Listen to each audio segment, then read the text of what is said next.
Doctor Jayaraj, ഈ കോക്രോച്ചുകൾ കടന്നു കയറുമോ? പൊതുവിൽ രാജ്യത്തെ പ്രതിപക്ഷം, പ്രത്യേകിച്ച് ഇടതുപക്ഷം ഒക്കെ ഏറ്റെടുത്തിരിക്കുകയാണ്. ഇപ്പോൾ കേരളത്തിലെ തന്നെ ഇടതുപക്ഷത്തിൻ്റെ പ്രതിനിധികൾ അല്ലെങ്കിൽ ഇടതുപക്ഷം ഫോളോ ചെയ്യുന്നവരൊക്കെ ഇതിനെ അങ്ങ് ഏറ്റെടുത്തിരിക്കുകയാണ്, ആഘോഷിക്കുകയാണ് സോഷ്യൽ മീഡിയ പ്ലാറ്റ്ഫോമുകളിൽ.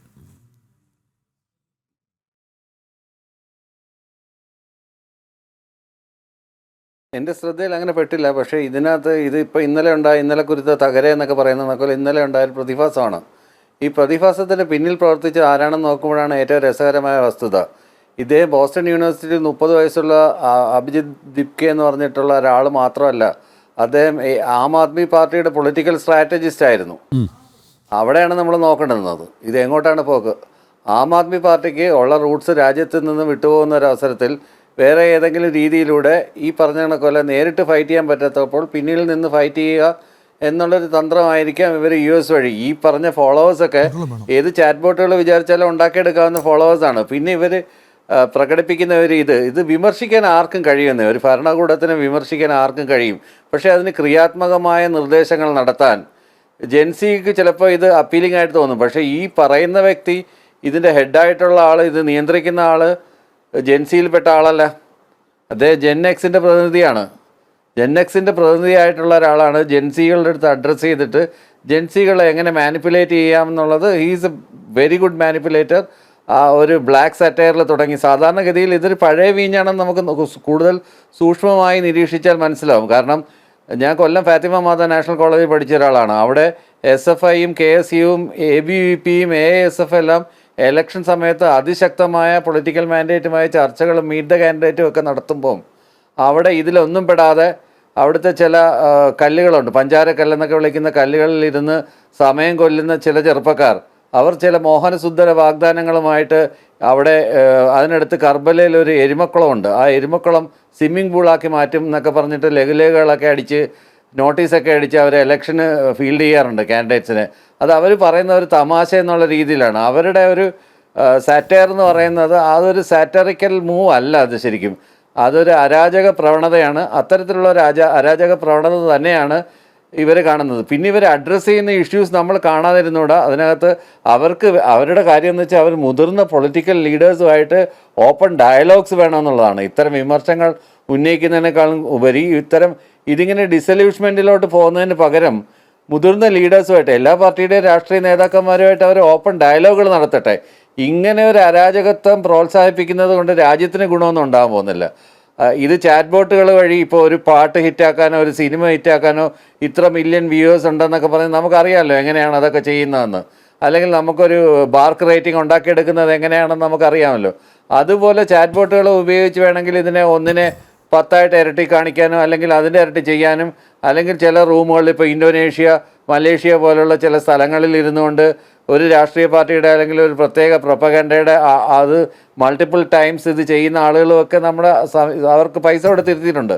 അത്തരം ആളുകൾ അങ്ങനെ ഒരു പബ്ലിക് ഒപ്പീനിയൻ ഉണ്ടാക്കിയെടുക്കാൻ വേണ്ടിയിട്ടുള്ളൊരു ശ്രമം ഇതിനകത്ത് ഉണ്ട് എന്നുള്ളത് നമ്മൾ തള്ളിക്കളയാനാവില്ല. അതിനോടൊപ്പം തന്നെ നമ്മൾ നോക്കേണ്ടുന്ന വേറൊരു കാര്യം, ഇവർ ഉന്നയിക്കുന്ന എല്ലാ കാര്യങ്ങളും മോശമാണെന്ന് ഞാൻ പറയുന്നില്ല. ഇപ്പം ചീഫ് ജസ്റ്റിസ് പറഞ്ഞത് കോക്രോച്ചസ് ആൻഡ് പാരസൈറ്റ്സ് എന്നാണ്. പരാന്നഭോജികൾ, പാറ്റകൾ എന്നാണ് വിശേഷിപ്പിച്ചത്. ഈ പരാന്നഭോജി എന്നൊക്കെ വിശേഷിപ്പിക്കുന്നത് ഓഫ് ഹാൻഡായിട്ട് പറഞ്ഞ കമൻ്റ് ആണെങ്കിൽ ചിലപ്പോൾ അത് ജെൻസികൾ എങ്ങനെ എടുക്കും എന്നുള്ളത്. കാര്യം അവർക്ക് സൊല്യൂഷൻസ് എപ്പോഴും എല്ലാ കാര്യത്തിനും അവർക്ക് സൊല്യൂഷൻസ് ഉണ്ടാക്കിക്കൊണ്ടിരിക്കണം. ആര് കുറ്റം പറയുന്നത് അവരെ ഇഷ്ടമല്ല.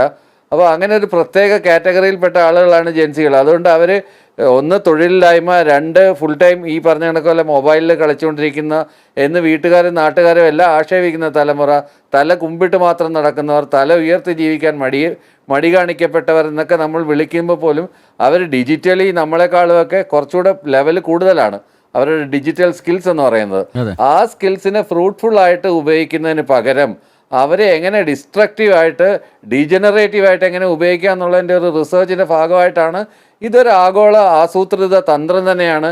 നേപ്പാളിൽ ഇത് തന്നെയാണ് നമ്മൾ കണ്ടത്, ബംഗ്ലാദേശിൽ ഇത് തന്നെയാണ് കണ്ടത്. മറ്റ് ട്യൂണീഷ്യയിലെ കേസ് നമ്മൾ മുല്ലപ്പൂ വിപ്ലവം എന്നൊക്കെ പറയുന്നത് അത് ശരിക്കും അവിടെ കലാപങ്ങൾ നടന്നുകൊണ്ടിരുന്ന ഒരു സമയത്താണ് ഇതുണ്ടായത്. അത് ഇത്തരത്തിലുള്ളൊരു ഓർഗനൈസേഷനൊന്നും അന്ന് അവിടെ ഉണ്ടായിരുന്നില്ല. ഒരു പച്ചക്കറി കച്ചവടക്കാരനെ തല്ലിക്കൊല്ലുന്നതായിട്ട് ബന്ധപ്പെട്ടിട്ടാണല്ലോ അവിടെ മുല്ലപ്പൂ വിപ്ലവം ഉണ്ടാകുന്നത്. അപ്പോൾ ഇതൊക്കെയാണ് ഇതിനകത്തുള്ള പ്രധാനപ്പെട്ട വിഷയങ്ങൾ. ഈ വിഷയങ്ങൾ അതുപോലെ തന്നെ ഇവർ അഡ്രസ്സ് ചെയ്യുന്ന പ്രധാന ചില വിഷയങ്ങളുണ്ട്. ഒന്ന്, ഇപ്പോൾ നീറ്റിൻ്റെ ഒരു വിഷയം, നീറ്റിൻ്റെ ഒരു വലിയ വിഷയമാണ്. കുറേ നാളുകളായിട്ട് ഡോക്ടർ ബി നീറ്റിന്റെ പരീക്ഷ ജയരാജ്, ധർമ്മേന്ദ്ര പേപ്പറുകൾ പ്രധാൻ ചോരുന്നുണ്ട്. അതിനകത്തൊരു രാജിവെക്കണം. വിദ്യാർത്ഥി ആത്മഹത്യ മാത്രമല്ല ചെയ്തു. നാളെ ഡോക്ടർ ആവാൻ പോയൊരു ബംഗളൂരുവിൽ വിദ്യാർത്ഥി മനുഷ്യച്ചങ്ങലക്ക് പോലും ആഹ്വാനം ചെയ്തിരിക്കുക. ബംഗളൂരുവിൽ മനുഷ്യച്ചങ്ങലക്ക് ആഹ്വാനം ചെയ്തിരിക്കുക CJP. അല്ല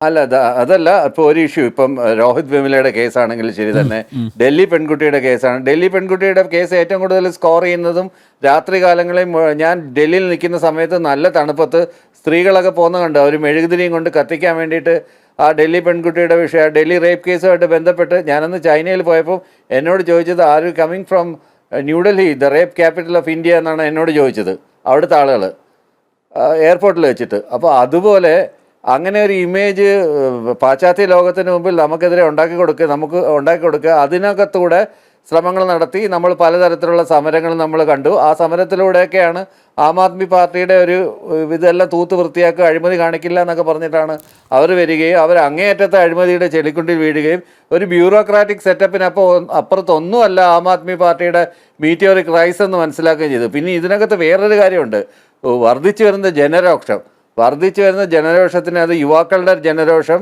അത് പല കാരണങ്ങളുണ്ട്. ഒന്ന് ഈ petrol price rice, war situation, inflation, ഇങ്ങനെ ഒരുപാട് പുറത്തുനിന്ന് നമ്മുടെ രാജ്യത്തിന് നിയന്ത്രിക്കാൻ പറ്റാത്ത പുറമേ രാജ്യങ്ങളിൽ നിന്ന് നമുക്ക് ഇൻഡ്യൂസ് ചെയ്യുന്ന ഒരുപാട് വിഷയങ്ങളുണ്ട്. അതുകൊണ്ട് സാമ്പത്തിക ബുദ്ധിമുട്ട് ഭയങ്കരമായിട്ടുണ്ട്, തൊഴിലില്ലായ്മ അതിരൂക്ഷമായിട്ടുണ്ട്. അതിനപ്പുറത്ത് തൊഴിൽ അന്വേഷിച്ചിരിക്കുന്നവർ അല്ലെങ്കിൽ ഒരു ജോലിക്ക് അപ്ലൈ ചെയ്യുന്നവർക്ക് തന്നെ എന്തെല്ലാം കാര്യങ്ങൾ ചെയ്യാൻ പറ്റുമോ, അവരെ തൊഴിൽ പരിശീലനം കൊടുക്കാനായിട്ട് പറ്റുമോ, അവർക്ക് ഗവൺമെൻറ്റിൻ്റെ ഇഷ്ടംപോലെ പ്രോഗ്രാമുണ്ട്, പ്രോഗ്രാമിനൊന്നും ഒരു കുഴപ്പമില്ല. പക്ഷേ ആ പ്രോഗ്രാമുകൾ എങ്ങനെയാണ് നടപ്പിലാക്കുന്നത്, അത് പ്രോഗ്രാം നല്ല രീതിയിൽ നടപ്പിലാക്കിയാൽ തന്നെ അത് യുവാക്കളുടെ അടുത്ത് എത്തേണ്ട വിധം എത്തപ്പെടുന്നുണ്ടോ, അത് കമ്മ്യൂണിക്കേറ്റ് ചെയ്യപ്പെടുന്നുണ്ടോ എന്നുള്ളതാണ് ഒരു വിഷയം. ഒരു രാഷ്ട്രീയ നേതാവ് ഈ ഇടയ്ക്ക് സംസാരിക്കുന്ന കണ്ടു, നമ്മൾ വസ്തുനിഷ്ഠമായും വ്യക്തിനിഷ്ഠമായും, ആരാണെന്ന് ഞാൻ പറയുന്നില്ല, വിലയിരുത്തിയാണ്. ഓബ്ജക്റ്റീവ് ആൻഡ് സബ്ജക്റ്റീവ് എന്ന് പറയുന്നതിന് എന്താണ് ഇത്ര മടി? എന്തിനാണ് ഇത്ര കോംപ്ലിക്കേറ്റഡ് ആയിട്ട് അവർക്ക് പോലും മനസ്സിലാവാത്ത ഭാഷയിൽ സംസാരിക്കുന്നത്? അവർക്കൂടെ മനസ്സിലാവുന്ന അവരുടെ സ്ലാങ്ങിൽ സംസാരിക്കുകയും അവർ നീഡി ആയിട്ടുള്ള ആളുകളുടെ മുന്നിൽ കാര്യങ്ങൾ കൊടുക്കുകയും ഇന്ന കാര്യങ്ങളൊക്കെ നമ്മൾ ചെയ്യുന്നുണ്ട്, ഇന്ന കാര്യങ്ങളൊക്കെയാണ് നമ്മൾ പ്രൊവൈഡ് ചെയ്യുന്നത്, രാജ്യമെന്ന നിലയിൽ നമ്മൾ ഇന്ന കാര്യങ്ങളൊക്കെയാണ് പ്രൊവൈഡ് ചെയ്യുന്നതെന്ന് കാണിച്ചു കൊടുത്താൽ മാത്രം മതി. അത് വ്യക്തമായിട്ട് മെസ്സേജ് ഷുഡ് ബി ക്ലിയർ. അതുപോലെ തന്നെ ഫ്രീഡം ഓഫ് എക്സ്പ്രഷൻ, ഒരു സുപ്രീം കോടതി ജഡ്ജി എന്ന് പറയുന്നത് ഫ്രീഡം ഓഫ് എക്സ്പ്രഷൻ, അതായത് കോൺസ്റ്റിറ്റ്യൂഷൻ്റെ ഫ്രീഡം ഓഫ് എക്സ്പ്രഷൻ ഡിഫെൻഡ് ചെയ്യുന്ന ആളാണ്. അപ്പോൾ അത്തരത്തിലുള്ള ഒരു ജഡ്ജിക്കെതിരെ പരാമർശം വരുന്നുണ്ട്, അതിനെ നമ്മൾ പൂട്ടിക്കാനായിട്ട് നടക്കുമ്പോഴത്തേക്കും അതിൻ്റെ ഇമ്പാക്റ്റ് വേറെയാണ്. അപ്പോൾ അതിനെ ഫ്രീഡം ഓഫ് എക്സ്പ്രഷനെ തടയിടാൻ ശ്രമിച്ചു, അല്ലെ ഗവൺമെൻറ് ഞങ്ങളെ ഭയക്കുന്നു, അല്ലെ ഗവൺമെൻറ് ഞങ്ങളെ ആൻറ്റി നാഷണൽസ് എന്ന് വിളിക്കുന്നു എന്ന് പറഞ്ഞിട്ട് അതിൻ്റെ പേരിൽ ഒരു അനുഭവം ഉണ്ടാക്കിയെടുക്കാനായിട്ടുള്ളൊരു ശ്രമം വേറൊരു സൈഡിലൂടെയും കൊണ്ട്. അപ്പോൾ ഇത് മൾട്ടി ഫാസറ്റഡ് ആണ് ഈ പ്രോബ്ലം. ഇന്ത്യ പോലുള്ള രാജ്യത്ത്, ബഹുസ്വരതയുള്ള രാജ്യത്ത് ഇത്തരത്തിലുള്ള ഒരു പ്രത്യേക ജനറേഷനെ മാത്രം കൊണ്ട് രാജ്യത്തിൻ്റെ ഒരു ഇൻഫ്രാസ്ട്രക്ചറിനെ ടോപ്പിൾ ചെയ്യുന്ന, അല്ലെങ്കിൽ ഫോർത്ത് എസ്റ്റേറ്റ് വരെ ഉൾപ്പെടുന്ന ഈ 4 ചുവരുകളെ ഇടിച്ചു നിരത്തുന്ന രീതിയിലേക്ക് ഒരു പ്രക്ഷോഭം അല്ലെങ്കിൽ ഒരു ഡിസൊല്യൂഷൻമെൻറ്റിലേക്ക് പോകാൻ തക്ക രീതിയിലുള്ള ഒരു വഴിമരുന്ന് ഇട്ട് കൊടുക്കുകയാണ് ഇത്തരത്തിലുള്ള സമരങ്ങൾ ചെയ്യുന്നത്. അതിനെ കൃത്യമായിട്ട് അഡ്രസ്സ് ചെയ്യുകയും ആ യുവാക്കളുമായിട്ട് പ്രോപ്പറായിട്ട് നമ്മുടെ ലീഡേഴ്സ് കമ്മ്യൂണിക്കേറ്റ് ചെയ്യണം, അവർക്ക് മനസ്സിലാവുന്ന ഭാഷയിൽ കമ്മ്യൂണിക്കേറ്റ് ചെയ്യണം. അല്ലാതെ അവരെ നിരോധിക്കുക, അവരെ ആൻറ്റി നാഷണൽസ് നമ്മൾ മുദ്രകുത്തുക ചെയ്യല്ല. അവരുടെ കൺസേൺസ് എന്താണ് നമ്മൾ മനസ്സിലാക്കുക, അവരുമായിട്ട് ഓപ്പൺ ഡയലോഗുകൾ നടത്തുക, അല്ലെങ്കിൽ അവരും അത് തിരിച്ചു ചെയ്യണം. അവരിത്തരത്തിൽ നെറ്റിൽ എഴുതിയിട്ട് ഒരു ഉത്തരവാദിത്വം ഇല്ലാതെ പ്രോബ്ലംസ് ഇന്ന പ്രോബ്ലംസ് ആണെന്ന് പറയുക, അതിൻ്റെ സൊല്യൂഷൻ എങ്ങനെയാണ്? Let us sit together and solve the solution. എന്താണ് നിങ്ങൾ ആവശ്യപ്പെടുന്നത്? നമുക്കിരുന്നത് ഡിസ്കസ് ചെയ്യാം, തീരുമാനിക്കാം. നിങ്ങളുടെ റെപ്രസെൻറ്റേഷൻ വേണോ? നിങ്ങളുടെ അഭിപ്രായങ്ങൾ എന്തൊക്കെയാണ്? അത് രേഖപ്പെടുത്തുക. അതിനുശേഷം അങ്ങനെയൊക്കെയല്ലേ ഓപ്പൺ ഡയലോഗ് വഴിയല്ലേ നമ്മൾ എല്ലാ പ്രോബ്ലംസിനും സൊല്യൂഷൻ കണ്ടെത്തുന്നത് രാജ്യമെന്ന നിലയിൽ. അത്തരത്തിലുള്ള രീതിയിലുള്ള, പ്രത്യേകിച്ച് ഇപ്പോഴത്തെ സാഹചര്യത്തിൽ നമ്മൾ ഒരുമിച്ച് നിന്നേ മതിയാവൂ. ദേശവിരുദ്ധ ശക്തികൾ ഒരുപാട് ഇതിനകത്ത് പ്രവർത്തനം നടത്തുന്നുണ്ട്. അതുകൊണ്ട് അതിനെയും കൂടെ നമ്മൾ അഡ്രസ്സ് ചെയ്യണം ഈ ഒരു വിഷയത്തിനെ. അങ്ങനെ ഞാൻ അങ്ങേയറ്റം അവരെ, ഈ ജൻസികളെ ഞാൻ പൂർണ്ണമായ കുറ്റമൊന്നും പറയുന്നില്ല, പക്ഷേ അവരുടെ കൺസേൺസ് ഇതൊക്കെയാണ്. പക്ഷേ അവരെ നയിക്കാൻ ശ്രമിക്കുന്ന ഈ CJPയുടെ ഉദ്ദേശം മറ്റു പലതുമാണെന്ന് നമ്മൾ കാണേണ്ടിയിരിക്കുന്നു. അത് കണ്ണടച്ചിരുട്ടാക്കിയിട്ട് കാര്യമൊന്നുമില്ല. അത് തന്നെയാണ്, അത് സതുദ്ദേശപരമേ അല്ല 1% പോലും. ഓക്കെ, എന്തായാലും ഡോക്ടർ ജയരാജ് വളരെ പ്രാഗ്മാറ്റിക് ആയിട്ടാണ് ഇപ്പോൾ അദ്ദേഹത്തിൻ്റെ തോട്ട് ഷെയർ ചെയ്തിരിക്കുന്നത്. പക്ഷേ രാജ്യത്തെ പ്രതിപക്ഷം അതുപോലെ ഇടതുപക്ഷം സമാനമായ രീതിയിലാണോ ചിന്തിക്കുന്നത് എന്ന കാര്യത്തിൽ സംശയമുണ്ട്.